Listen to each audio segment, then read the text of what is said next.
तो अब specific heat capacity यहाँ पर डिफाइन हो गई। स्पेसिफिक हीट कैपेसिटी को समझने के लिए तो एक तो जो आप हीट किसी सब्सटेंस को देते हो वो उसके मास पे डिपेंड करती है, दूसरे टेम्परेचर डिफरेंस पे डिपेंड करती है, तीसरे nature of the material of the object पे डिपेंड करती है। अब अगर इन तीनों चीज़ों पे डिपेंड करती है तो आप लिख सकते हैं Q directly proportional to M and Q directly proportional to delta T। अब यहीं पर हम एक फार्मूला लिखेंगे MC इंटू डेल्टा T। ये एक फार्मूला हो गया। ये C क्या है बेटा?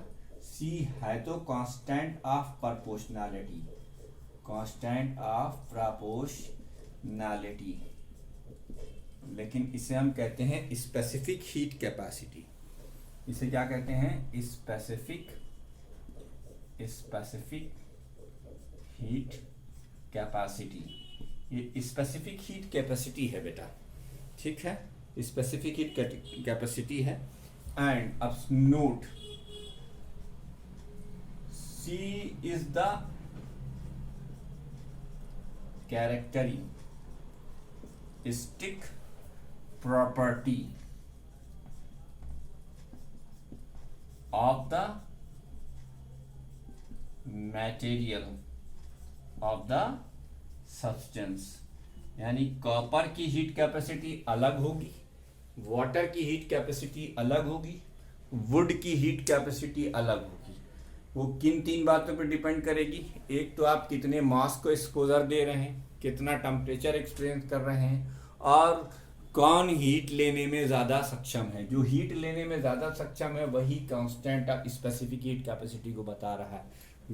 स्पेसिफिक का मतलब एक पार्टिकुलर, कैपेसिटी का मतलब ताकत, हीट को, एनर्जी को रखने के लिए। हर मटेरियल की अपनी अलग अलग स्पेसिफिक हीट कैपेसिटी होती है। ये उस मटेरियल की कैरेक्टरिस्टिक प्रॉपर्टी होती है। जैसे ही आप मटेरियल को डिफरेंट करेंगे, यानी जैसे कॉपर आपने लिया उसकी अलग, वाटर आपने लिया उसकी अलग, एल्यूमिनियम आपने लिया उसकी अलग, और वुड आपने लिया उसकी अलग, तो हर एक अपने मटेरियल की अपनी एक स्पेसिफिक हीट कैपेसिटी होती है। इसके बाद difference between the heat and temperature है, वो आप खुद कर लें, मेरे पर बहुत बड़ा एहसान होगा, है ना भी करे तो मैंने आपको डिफरेंस लिखने का तरीका सिखा रखा है। एक तरफ एक तरफ टेम्परेचर की डेफिनेशन लिखिए, दूसरी तरफ हीट की डेफिनेशन लिखिए। एक तरफ टेम्परेचर की SI यूनिट लिखिए, दूसरी तरफ हीट की SI यूनिट लिखिए। तीसरी तरफ आप जो है the amount of heat content in the body और depend upon the mass temperature in the substance of the body, जबकि टेम्परेचर जो है एवरेज काइनेटिक एनर्जी पे डिपेंड करता है। ये 4-5 बातें आप यहाँ से नोट कर डालिए, इसमें ऐसा कुछ भी नहीं है जो मैं सिखाऊं, पूछा जा सकता है। इसके बाद जो हमारा अगला टॉपिक ऑफ कंसर्न है वो थर्मल और हीट कैपेसिटी। थर्मल और हीट कैपेसिटी, थर्मल और हीट कैपेसिटी। ये थर्मल और हीट कैपेसिटी क्या है? The heat capacity of a body, the heat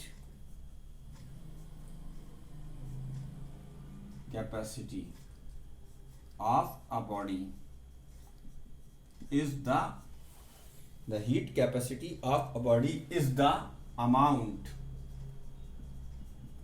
of heat energy, amount of heat energy required, amount of heat energy required to raise its temperature, to raise its temperature,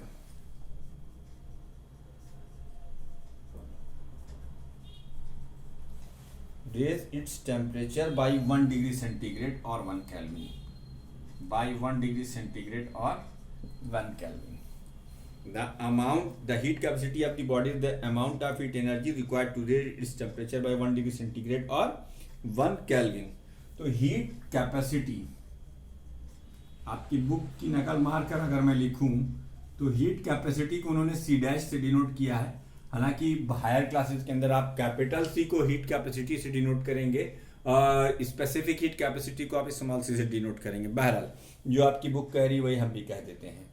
तो amount of heat energy supply, ये define होती है amount of heat energy supplied, heat energy supplied यानी Q divided by mass of the substance. क्या? या sorry, rise in temperature, I am sorry, rise in temperature. तो ये तो इसकी डेफिनेशन का तरीका हो गया, लेकिन Q को हम यूं भी लिखते हैं mc डैश, ये याद रखिएगा। तो what is heat capacity? The amount of heat energy required to raise the temperature of the body by 1 kelvin. अब ना इसमें हमने ये जिक्र किया है कि कितना मास है, क्या टेम्परेचर का डिफरेंस होना जाएगा, ठीक है। तो ये हीट कैपेसिटी का फार्मूला है। अच्छा देखो, इसी फार्मूले से तुम्हें इसकी यूनिट भी मिल जाएगी, the SI unit of C dash, the SI unit of C dash is joule per kelvin. और इसको अगर आप लिखना चाहें तो आप ऐसे भी लिख सकते हैं, जूल पर डिग्री, जूल पर डिग्री सेंटीग्रेड, जूल पर डिग्री सेंटीग्रेड। अगर किलो कैलोरी में लिखना चाहें तो आप ऐसे भी लिख सकते हैं, और कैलोरी पर केल्विन, और कैलोरी पर डिग्री सेंटीग्रेड। तो जब भी कैलोरी पर डिग्री सेंटीग्रेड या कैलोरी पर केल्विन आए, या जूल पर केल्विन या जूल पर डिग्री सेंटीग्रेड आए न्यूमेरिकल में, तो आप समझ जाइएगा कि वो हीट कैपेसिटी है। वो क्या है बेटा? वो हीट कैपेसिटी। तो हीट कैपेसिटी आपको मैंने बताया, the amount of heat required to raise the temperature by 1 kelvin और 1 डिग्री सेंटीग्रेड। अब इसमें हमने कोई और बात नहीं करी, कोई और चर्चा नहीं करी है, सिर्फ ये बताया है कि अगर मान लीजिए किसी वेसल की हीट कैपेसिटी 30 जूल है, 30 जूल पर केल्विन है, तो इसका मतलब क्या हुआ? इसका मतलब ये हुआ कि अगर आप वेसल का टेम्परेचर 1 डिग्री सेंटीग्रेड से बढ़ाना चाहते हैं तो फिर आपको 30 जूल की हीट एनर्जी सप्लाई करनी पड़ेगी, ठीक है। 30 जूल की हीट सप्लाई करनी पड़ेगी। कृपया वीडियो को पॉज कर इसे नोट करें, जैसे कि वीडियो को पॉज कीजिए, इसे नोट कीजिए। अगर नहीं दिख रहा तो दिखा देता हूं मैं पूरा आपको ऐसे करके, ठीक है। अब इसके आगे की कथा क्या है भाई? इसके आगे है स्पेसिफिक हीट कैपेसिटी। क्या है? स्पेसिफिक हीट कैपेसिटी, ठीक। Specific heat capacity,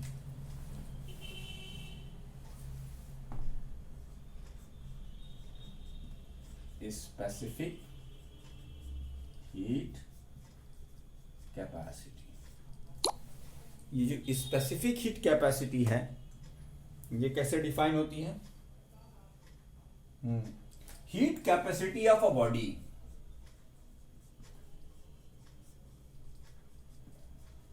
heat capacity of a body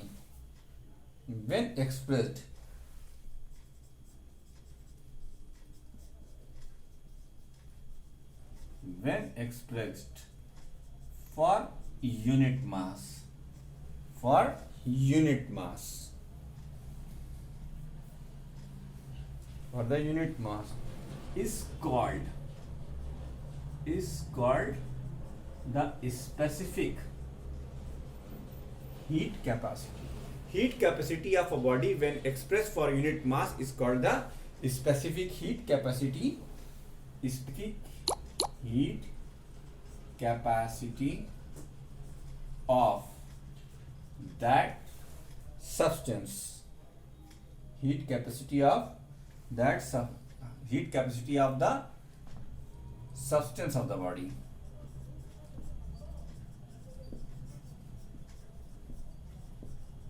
पहले लिख दूं, हीट कैपेसिटी को जब आप यूनिट मास के लिए एक्सप्रेस करेंगे तो वो स्पेसिफिक हीट बन जाएगी।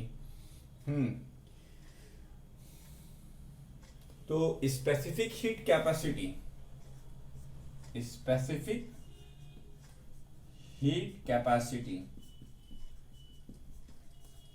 is defined as the heat capacity per unit mass, Specific heat capacity is defined as the specific heat per unit mass of a body. ठीक, तो इसको हम स्मॉल सी से डिनोट करते हैं. इसे भी हम स्मॉल सी से डिनोट करते हैं. यही स्पेसिफिक हीट कैपेसिटी है. स्पेसिफिक हीट कैपेसिटी, इसकी वैल्यू क्या होगी बेटा? हीट कैपेसिटी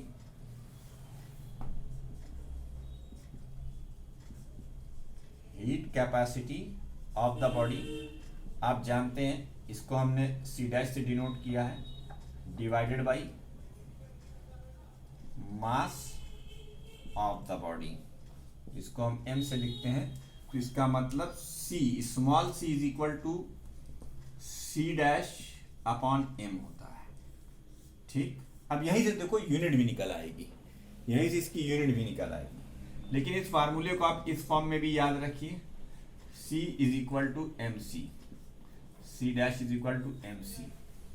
तो the SI unit of small C is, इसकी यूनिट क्या थी?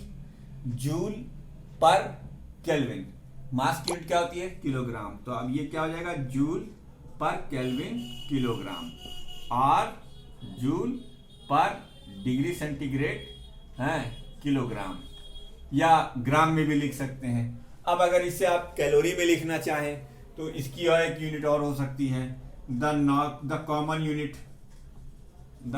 यूनिट जो आप यूज करते हैं. The common unit of C is, C की जो कॉमन यूनिट होती है वो कैलोरी पर केल्विन ग्राम होती है, या कैलोरी पर डिग्री सेंटीग्रेड ग्राम होती है. ये भी आप नोट कर सकते हैं.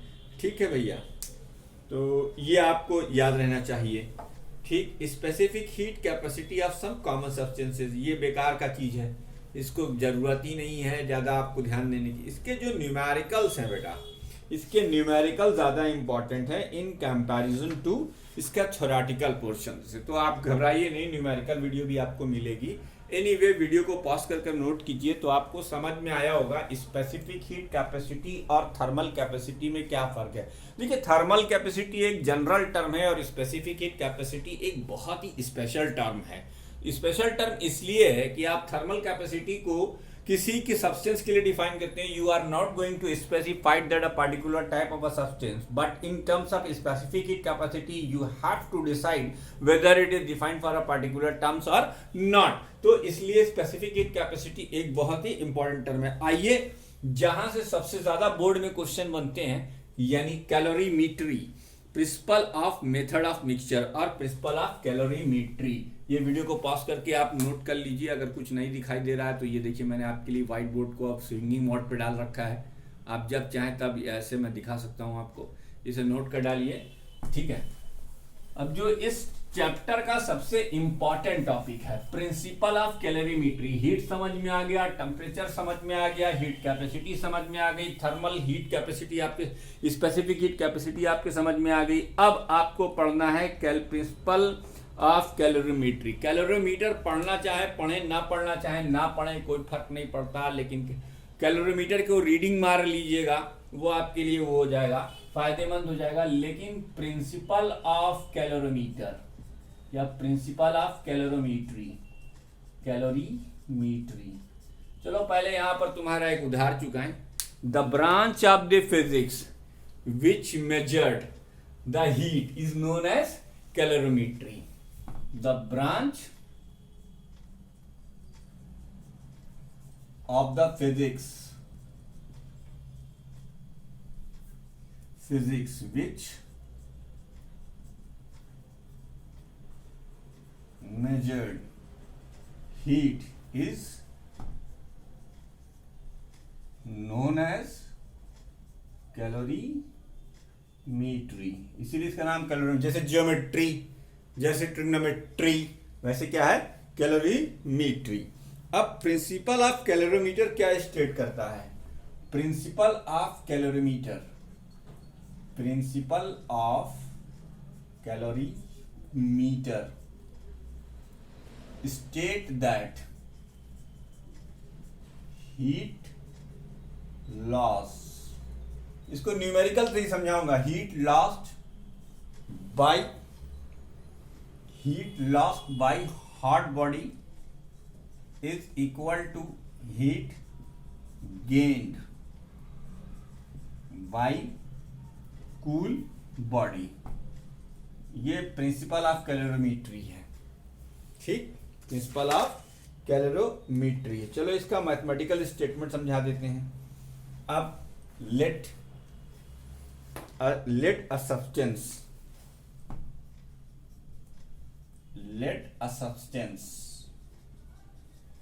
a substance A of mass m1 specific heat capacity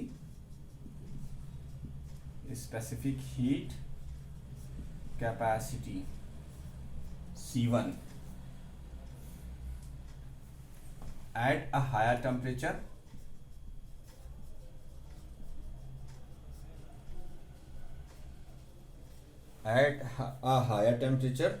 T1 to be mixed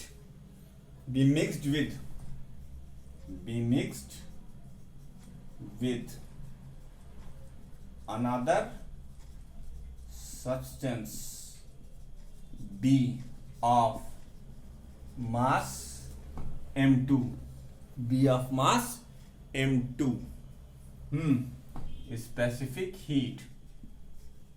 specific heat capacity C2 at a lower temperature T2। अब दोनों को आपने मिक्स कर दिया, लोअर टेम्परेचर T2, ठीक। Let final temperature of the mixture is T। यही calorimeter के अंदर होता है। कैलोरीमीटर में एक कॉपर का वेसल होता है, वेसल में पानी भरा हुआ होता है। अब इसी पर चलता है, आप पढ़कर देख लीजिएगा। तो fall in the temperature of A, ये क्या होगा, T1 से गिरकर -T पर आएगा। अब जब इसका टेम्परेचर फॉल करेगा तो rise in temperature of B, ये क्या होगा बेटा, ये होगा T - T2। ये भी डिफरेंस ही रहेगा, आप जोड़ मत डालिएगा T को इसमें कि T इसमें से घट रहा है तो T इसमें से जुड़ जाएगा, नहीं भाई, ये ना करिएगा। Heat energy